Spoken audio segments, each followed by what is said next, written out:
2, 3, and...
Cool. Hi guys, and welcome back to the Bay. Another day in the Bay. Hi, I'm Danny. I'm Takis. And what are we drinking today, Danny? Today, mate, we're drinking some Jägermeister. We are, which is very traditional German cuisine. That's right. Here's your glass. Thank you, Which mate. is probably a bad idea because it's boiling outside and it's midday. But hey. Oh, that's the dregs. That's the dregs, but I think Oh, that's a good thing. Is that what I'm getting? That's okay, isn't it? Fair enough. It's like a shot. Oh no, are we actually going to shoot it? Sure. Come on, let's go for it. Cheers, guys. everyone.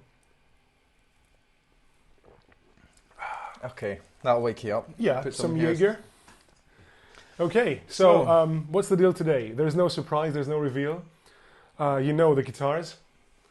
We had this baby on the last episode, and Danny surprised me with the 335. This is the 339. You can tell by the size probably. And we thoroughly tested this one. We only had a very wee jam with both guitars. And today the idea was to do it again, basically, but this time concentrate on the 335, spend more time, reviewing the instrument as we do, but also once again, stack them up and just compare and see what they sound like and what the differences are and what we like most and the usual thing, right? So yeah, I'll go through some specs of this one. I got it on Reverb. I got it for €250, which I think is an absolute bargain. I think they retail for about $3.99. It's a 2007 model, and yeah, it's the 335 dot, so it's kind of like the studio version. With example, with my Les Paul, it doesn't have the binding on the binding, neck. that's right. It's got Grover tuners, standard, which is quite nice. It's nothing too fancy. Alnico pickups? Yeah, standard Epiphone pickups.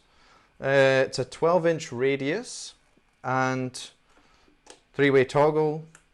Typical, but no split. Not like yours. That's right.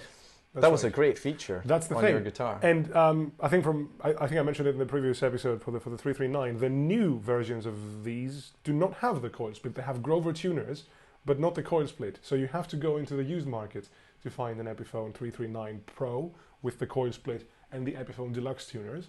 And I think that's what makes that one of the things that makes this guitar, one of a kind in a way, and a very good all-rounder. You can play everything. That's with so this guitar. great. It fits you so well as well, and it's still with you, which is great. And like when we had the Firebird on the show, think about the difference. That's a USA-made guitar, and this P's all over it. It's the pickups, I would say. I didn't have any significant issues with the Firebird's fretboard and fret job and the whole thing, but it's the pickups that make the difference, and the versatility, and how lovely it looks, and how robust it's built. You want to give us an E chord unplugged and see? Obviously you got the bigger body. So yeah, there's a bit of difference in the. Yes. That's more live, yeah. It's what you said. It's more like a semi-acoustic guitar, but proper semi-acoustic guitar, like the in-between stage between an electric guitar and a proper acoustic guitar. This one is just a hollow body with a bit of zazz and a bit of sustain. But it feels like a real nice electric guitar. That one, I would say, it's like the hybrid sort of, but there's no compromise. It's really a high-level guitar. This one definitely, in my opinion, feels more acoustic-y, if you know what I mean. Yeah, it does. So what's the plan? What we want to do? We want to go through this one first, maybe stick it in the Laney. Sure. I mean, they're both Laneys. We've been playing with two Laney amplifiers for quite some time now. The one is the TF400, which is a hybrid amp. This is the LC50, Danny's find, full valve and staple. That's so great as well. We're super lucky. So I would suggest running the 335 through the Laney clean at first, just to hear the pickups, then go through some Royal Blue overdrive because it's become our reference for overdrives. Definitely. And then just have a jam. Yeah, let's do that. We can both try the guitar first and then have a jam again. Let's do that. All right, so I've got the 335 now in the Laney and nothing going on, just the guitar through the pedalboard. Reverb on the amp? As usual, yeah, reverb to taste, and that's it.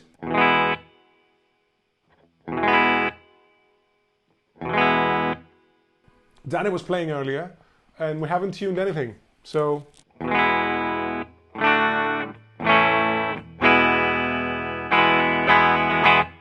Some nice bite on that bridge pickup, for sure. And I would hope the Grover tuners, do their job, keeping the guitar in good tuning shape. This is bridge.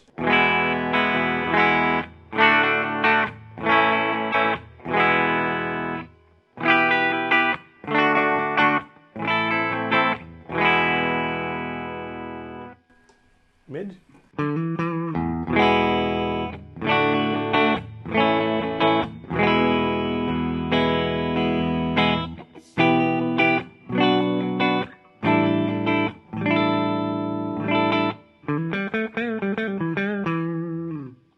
And neck.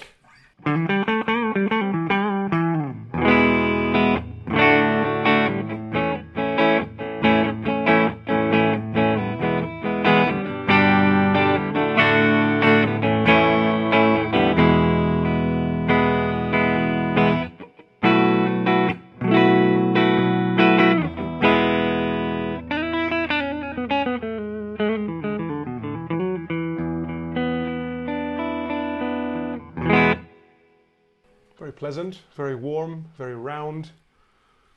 Okay, let's put some hair on it. Yeah. I've lowered the drive on the Royal Blue, so it's a bit less than usual. Yeah, maybe you can grab my phone and show the good people what I've got. Ah, yes, you require my fingerprint. Your eye. Or just my... iris scanning device. Exactly. It's now just over 9 o'clock. It's at about 10, between 10 and 11 o'clock when I play with my Telecaster or the 339 split. But as this is a humbucker guitar and warm and big and, bassy, I've lowered the drive. So this is now the Royal Blue engaged on the bridge.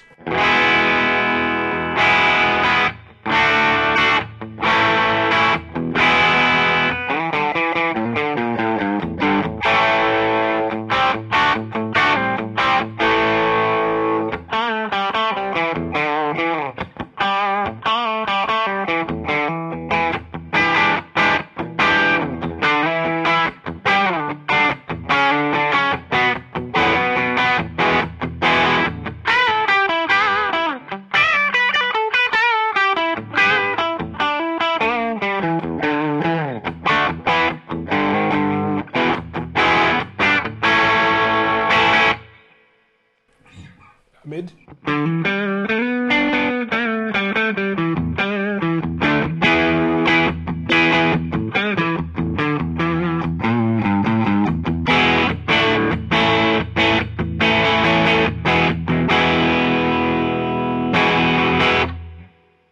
Some nice, good ring, sustain. Yeah. That's the word I'm looking for. Yeah, that's the one. And now on the neck.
This is a nice thing. How does it feel in comparison to the 339? Heavy, harder to play, more digging, more, you know. It's more like playing an acoustic, not an acoustic, you know, proper acoustic, but it's just heavier. I'm fighting more with the strings. But it's not meant to be a shredder's guitar. Nah, definitely not. Universes away from what a shredder would be considered to be. So, yeah, it's a strum to a good extent, I guess. I'll turn on the volume now. No, sorry, not the volume. The drive on the Royal Blue, and take it to, let's say, 12 o'clock, and see what happens.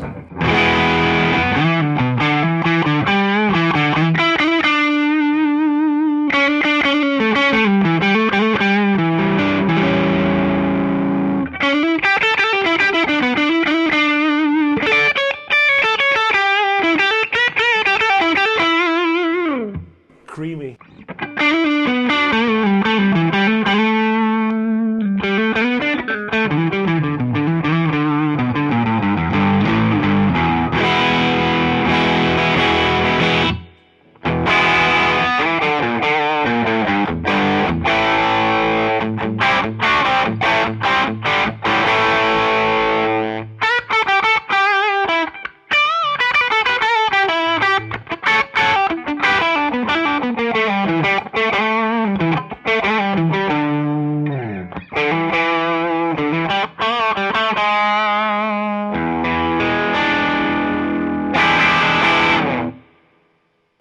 Okay.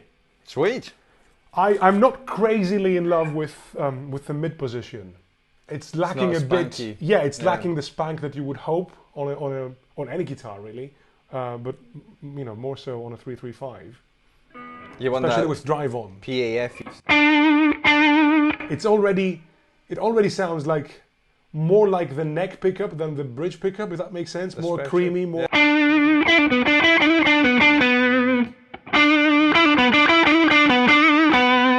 There's little difference between the neck and the mid position. Mm-hmm.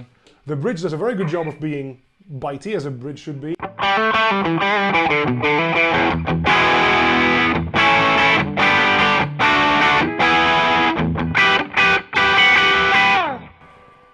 Yeah, but it feels good and stays in tune. It looks gorgeous. It's untouched, really. Yeah, I mean the previous owner had. Oh, it was from a shop actually, which is quite a surprise. It came in a Gibson custom case. Box. So it's very well packaged as always, and there's not a mark on it. Yeah. And for the price I got it for, it's definitely to consider keeping. But yeah, $250. Okay. All Shall we swap? Yeah. Would you like to demonstrate your abilities and actually what this guitar can do? So I think now it's okay if I go through my pedal board.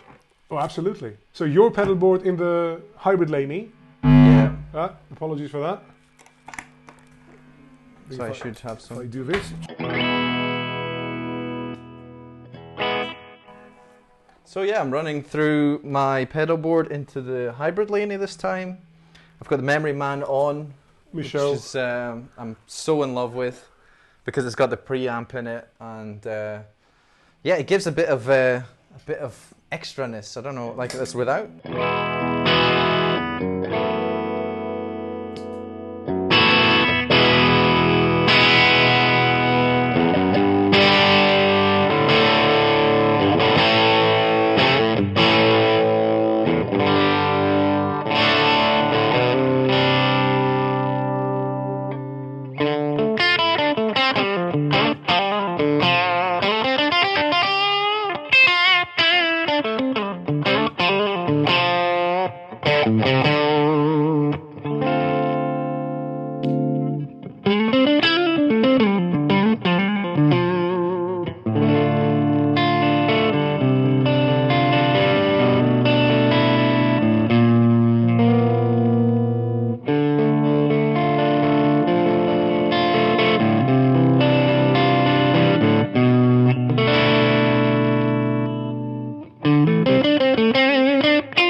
So that's now you in your pedal board and in my old hybrid Laney with the blues driver on, drive about 11 o'clock. Yeah.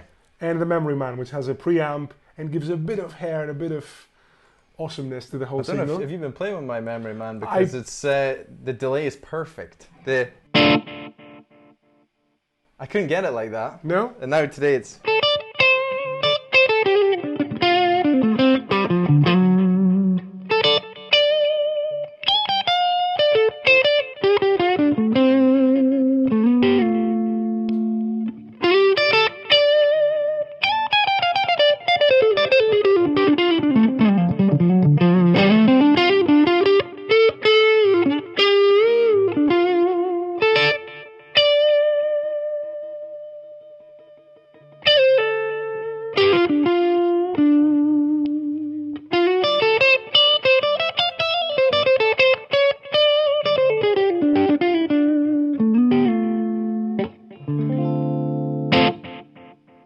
Yeah, nice. That was me just going through there. That was middle position. Like you say, there is something missing compared to that. That is really spanky. You can get that proper...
Damn, that's sweet. Good stuff. I'm trying to do my Izzy Stradlin, you know? Yeah. Trying to be...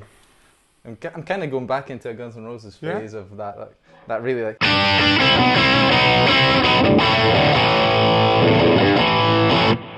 Really loving that Marshall sound at the moment. But yeah. Just to compare what you said earlier, can you just do a very quick, funky riff on the mid position, just to compare with me, for example? Different amp, obviously, sure. But...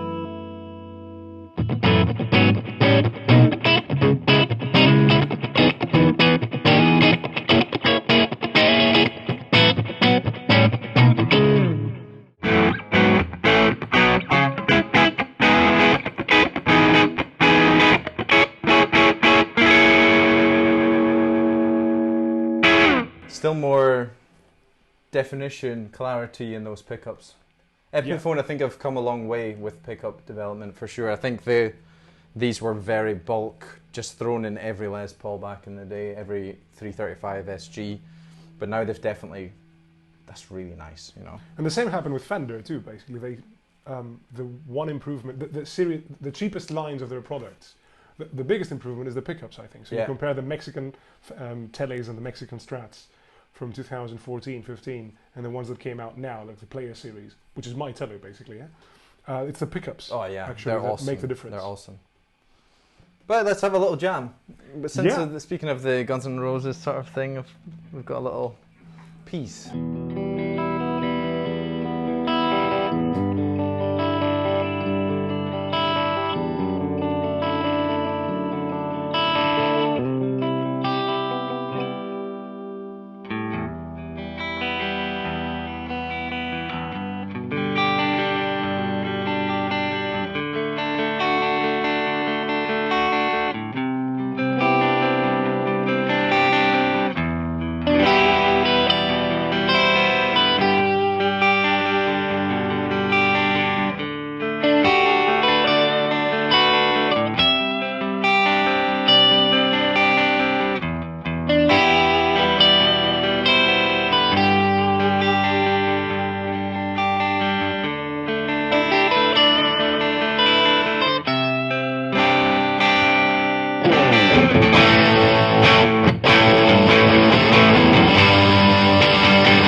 copyrighty. Okay, that was conspicuously similar to something we know, but I think still outside the realms of copyright. So there. That's nice. That was nice. Nice yeah. little jam. I think it shows off the guitars nicely, and it was a fun little experiment to have. I still actually feel bad about spoiling your surprise by taking in this, but it was a fun episode, I think, yeah. and it was nice to see how we both got semi-hollow guitars in the 335, 339 area at the same time without knowing. Mm-hmm. But we've been talking about it for weeks and months that we should have one of those guitars on the show because we hadn't up until this point. So it was a nice coincidence. And I think some people say that it's the fourth part of the family of, you know, must-have guitars. Must-have guitars. Tele Strat, Les Paul 335. Yeah, I would say. And I would say they do their own thing, semi-hollow guitars. And Epiphone do such a great job of being a sister brand to Gibson, and you know, probably if you put this next to a standard 335 Gibson, you wouldn't see a hell of a difference. But yeah, I've really enjoyed having this, and I'm not decided whether I'm going to keep it or get rid of it, because we're playing sort of in a band, and this is the perfect guitar. It's light, sounds great, you can jam acoustically with it. For small pub gigs, for small cafe places, you know, just small venues. This is an amazing guitar, like a one size fits all kind of guitar to take and do all the songs that you and I in the band would do. Mm-hmm. And if you play thrash metal, perhaps this is not the guitar for you.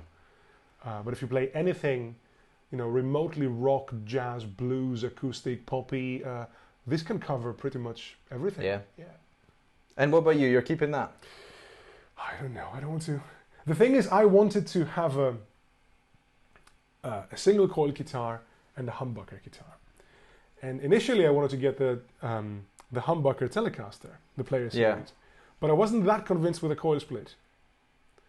And I thought, you know, Teles are single coil I think guitars, I talked you out of it a bit. You did. If you're going to spend what, 700 something, on a Telecaster, 613 or something. Get a Telecaster. Get one with single coil. Butterscotch Telecaster. And it was the right decision, wasn't it? I think so. I mean, that was just a chance that thing does what you were looking for.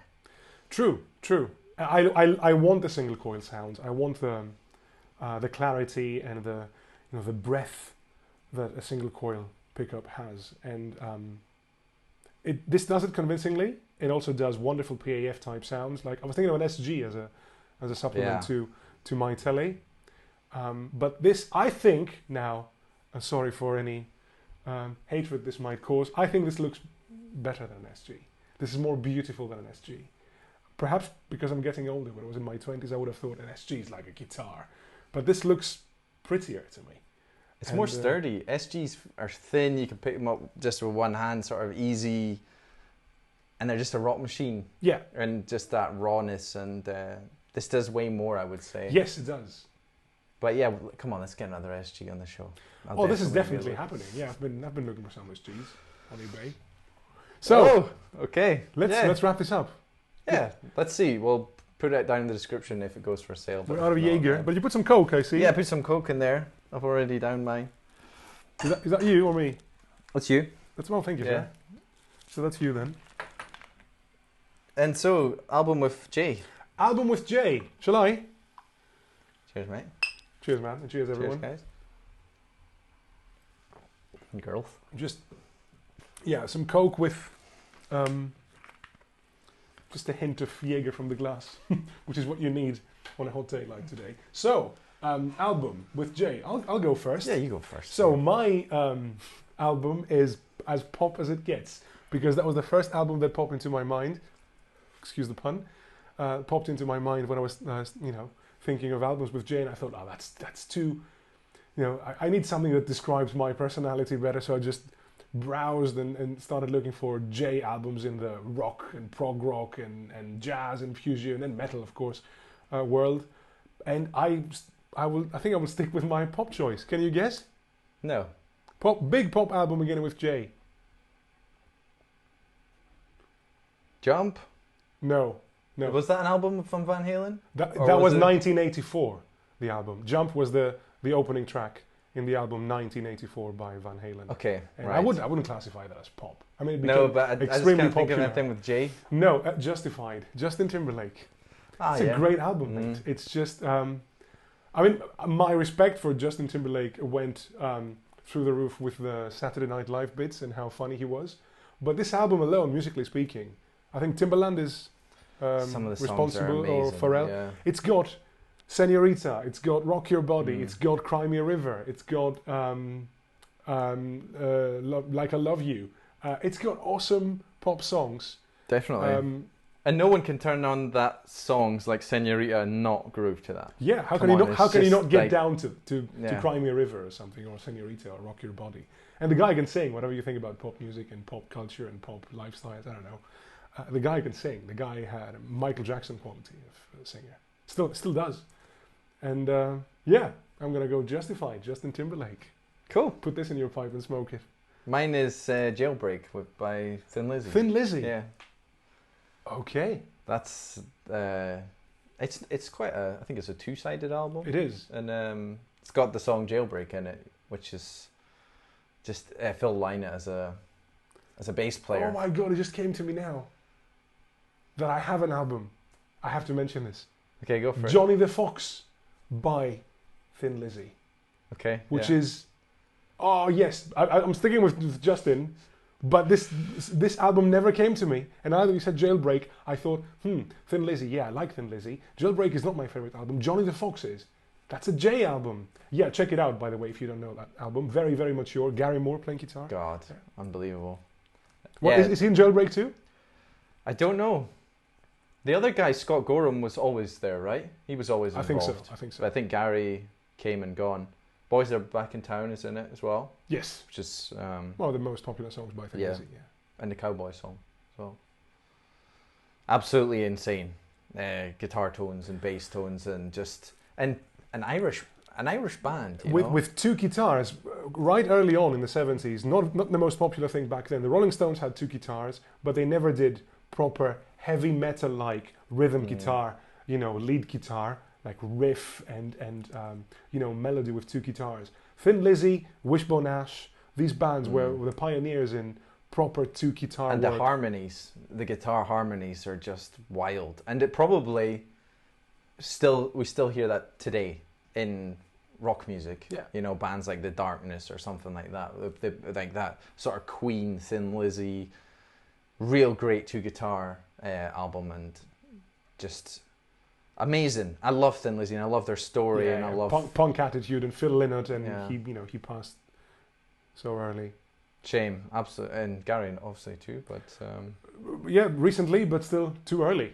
Yeah. How old was he? 58, 59 or something. Still shredding. Yeah, and wow, just if I could recommend to go on a binge of YouTube videos, go and check out Gary Moore or Thin Lizzy live. Yeah. Because they're just a band, a live band that you have to hear live. But yeah, that was our albums with Jay.